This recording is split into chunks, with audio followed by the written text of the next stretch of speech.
Hi hello ನಮಸ್ಕಾರ ಎಲ್ಲರಿಗೂ. ನಾವಿವತ್ತು ಸಾಗರ ಸೈಡು ಒನ್ ಡೇ ಟ್ರಿಪ್ಪನ್ನು ಪ್ಲ್ಯಾನ್ ಮಾಡಿದ್ದೀವಿ.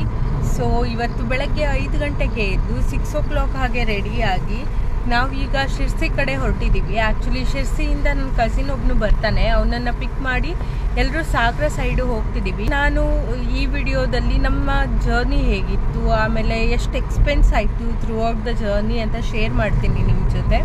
ಸೊ ನೀವು ಈ ವಿಡಿಯೋನ ಎಂಡ್ ತನಕ ನೋಡಿ, ಹಾಗೆ ಇಷ್ಟ ಆದರೆ ಲೈಕ್ ಮಾಡಿ, ಶೇರ್ ಮಾಡಿ, ಸಬ್ಸ್ಕ್ರೈಬ್ ಮಾಡೋದನ್ನು ಮರಿಬೇಡಿ. ಈಗ ನಮ್ಮ ಪ್ಲ್ಯಾನಲ್ಲಿ ಸ್ವಲ್ಪ ಚೇಂಜ್ ಆಗಿ ಮೊದಲು ನಾವು ಜೋಗ್ ಫಾಲ್ಸಿಗೆ ಹೋಗ್ತಿದ್ದೀವಿ. ಸೊ ಅಲ್ಲಿಂದ ಬೇರೆ ಕಡೆ ಎಲ್ಲೋ ಕರ್ಕೊಂಡು ಹೋಗ್ತೀನಿ ನೋಡಿ. ನಾವು ಬೆಳಗ್ಗೆ ತಿಂಡಿಯನ್ನು ಸಿದ್ದಾಪುರದ ಗಂಗೋತ್ರಿ ಹೋಟೆಲಲ್ಲಿ ಮುಗಿಸ್ಕೊಂಡ್ವಿ. ಸೊ ತಿಂಡಿಯೆಲ್ಲ ತುಂಬ ಚೆನ್ನಾಗಿತ್ತು. ನಾವು ಮಸಾಲೆ ದೋಸೆ ಮತ್ತು ಬನ್ಸನ್ನು ತೊಗೊಂಡಿದ್ವಿ. ಬಿಲ್ಲು ಕೂಡ ತುಂಬ ಏನು ಜಾಸ್ತಿ ಆಗಿಲ್ಲ, ಜಸ್ಟ್ 180 ಸಮಥಿಂಗ್ ಆಯಿತು ಅಷ್ಟೇ. ಸೊ ನಾವು ತಿಂಡಿಯನ್ನು ತಿಂದ್ಕೊಂಡು ಆಮೇಲೆ ಜೋಗ್ ಫಾಲ್ಸ್ ಕಡೆ ಹೊರಟ್ವಿ. ನಾವು ಇಲ್ಲಿ ಸುಮಾರು 9 ಗಂಟೆಗೆ ಬೆಳಗ್ಗೆ ಬಂದು ರೀಚ್ ಆದ್ವಿ. ಹಾಗೆ ಸ್ವಲ್ಪ ಟೈಮ್ ಅಷ್ಟೇ ನಮಗೆ ಫಾಲ್ಸ್ ನೀಟಾಗಿ ಕಂಡಿದ್ದು. ಆಮೇಲೆ ಈ ಥರ ಫಾಗ್ಸ್ ಬಂದು ಫುಲ್ ಕವರ್ ಆಗಿಬಿಡ್ತು. ನಾವು ಇಲ್ಲಿ ಸ್ವಲ್ಪ ಹೊತ್ತು ವೆಯ್ಟ್ ಮಾಡಿದ್ವಿ, ಫಾಗ್ ಕ್ಲಿಯರ್ ಆಗಿ ಮತ್ತೆ ಏನಾದರೂ ನಮಗೆ ವ್ಯೂ ಕಾಣುತ್ತೇನೋ ಫಾಲ್ಸಿಂದು ಅಂತ.